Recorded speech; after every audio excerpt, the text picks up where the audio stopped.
kicking off episode 10, it's Conan hyping up what will be the Magnifico Cup. He says it's going to be the most unique thing that's ever happened in Lucha Libre and all of Lucha Libre, and it is a one-of-a-kind matchup. And before we get into that matchup, though, there's the qualifying for the Magnifico Cup, and it's happening tonight. 7 men will be qualified into the Magnifico Cup match, as well as Volador Jr., who gets in via him winning the Prove Yourself match, and winning that match gives him that unique opportunity of being in this Magnifico Cup, and what Conan is just hyping up as being something that's never been done before in Lucha Libre, something that's so unique that there might be something that just will be talked about for years and years to come. He's really hyping it up, really hamming it up. And I see again that I forgot to make this in Arena Mexico. So another time where we have way too many people in attendance. That seems only I could be like, we have too many people at this fucking show, because it should be in Arena Mexico. But I really need to make sure that each show is just kind of forced to make it there. So in case I forget. That'll be a thing for season 2. I'll make sure. We're already through season 1. We're already halfway there. Who fucking cares at this point? But yeah, and that's how we open up the show as the first qualifying match. Puma King upsets Kevin Steen. Unreal. So this would not be 2 straight falls. This would be 1, and 1. First fall to Puma King. Second fall to Kevin Steen. Puma King kind of just out of nowhere catching Kevin Steen by surprise with a roll-up. Second fall, Kevin Steen a little pissed off about it. Gets package pile driver, pins him. Gets that fall. Then the third and final fall. Kevin Steen's laying it on him. Laying it on Puma King thick in the corner. Setting up for maybe even a super fucking package pile driver. We're not really sure what he's going for. Maybe even just the Steenerizer in the corner. But, then El Generico's music plays. And now this time, unlike the first time where he's kind of shocked by it, he's like, it's not really going to be him. He doesn't really sell it. He is focused on winning this match and being into the Magnifico Cup. That's what he's focused on. But then, out comes the man himself. The man who has been taking care of orphans in Mexico this whole time. El Generico, he is alive and he is well. Runs out and attacks Kevin Steen, gets on the apron, and Kevin looks like he has seen a ghost. Springboard, drop kick into a Puma King roll up again, and it's a 1, 2, 3 for Puma King. So really, why this match takes place? First of all, Kevin Steen actually promised to put Puma King over, which was crazy. I've never seen that in TEW yet, that someone actually promised to put somebody over. So that was fun, having that and being able to take care of that. So did that. Then, with El Generico, this episode 10 is titled, in Spanish, Surprise of the Season. And that is definitely the big surprise that El Generico is here at Magnifico Lucha Libre. And they have a pull-apart brawl afterwards, after the match. El Generico, Kevin Steen, they've been all around the world. And now they meet here in Mexico with the return of El Generico in the wrestling world. Pretty fun. Obviously, those two, no strangers. We don't need to explain why this is taking place here in Magnifico Lucha Libre. They've done it all around the world for the past, 12 years? 12 years now. From partners, enemies, to enemies some more, and then partners. And now here in Magnifico Lucha Libre, the return of El Generico.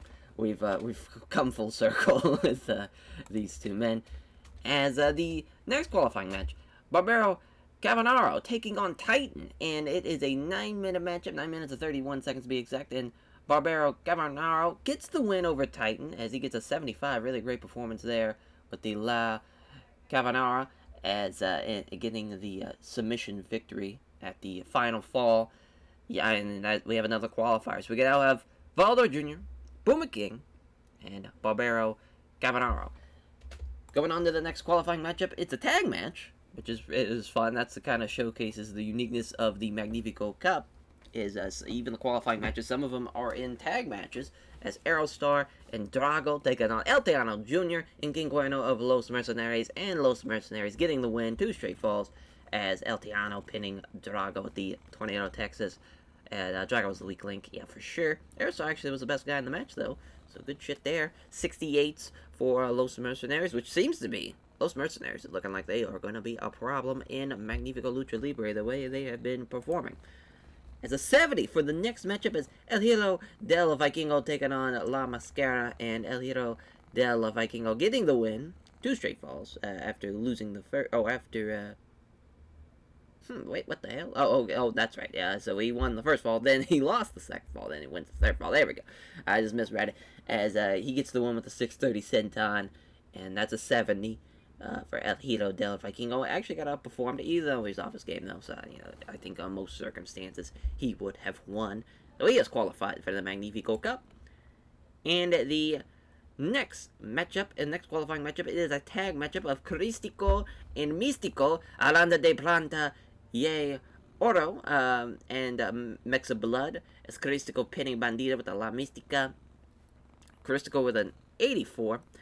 You had a 78 from Místico, 76 from Bandito, and 71 from Flamita. Flamita showed some extra chemistry out there. Not enough psychology. Actually, very little drama, rather. So that actually played into a factor.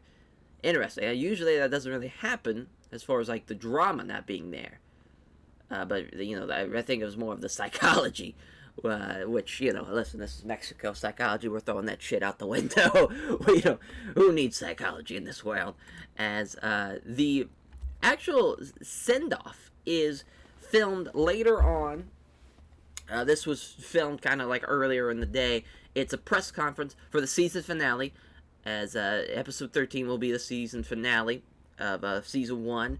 And it is Ultimo Guerrera, as and Conan is really running the press conference, and he's talking about 3 matches that have been laid out so far for Ultimo Guerrero. 4, technically, but we don't know who's going to take on Phoenix yet. We'll find out in the upcoming episodes, but the first of 3 is La Sombra, Atlantis, Career versus Career. This is a wager match. Both men have signed on. If they lose, career is over. And La Sombra Atlantis, that's one hierarchy matchup. Hyping up, his matchup, the upcoming title match, his first defense for Ultimo Guerrero at the season finale. And then, Selene De La Renta representing Promociones Dorado, Rey Mysterio Jr., obviously representing La Dinastía Mysterio, as it's going to be it's going to be an Atomicos match. I always like to say sit down Atomicos, but it's going to be an Atomicos match, 4v4.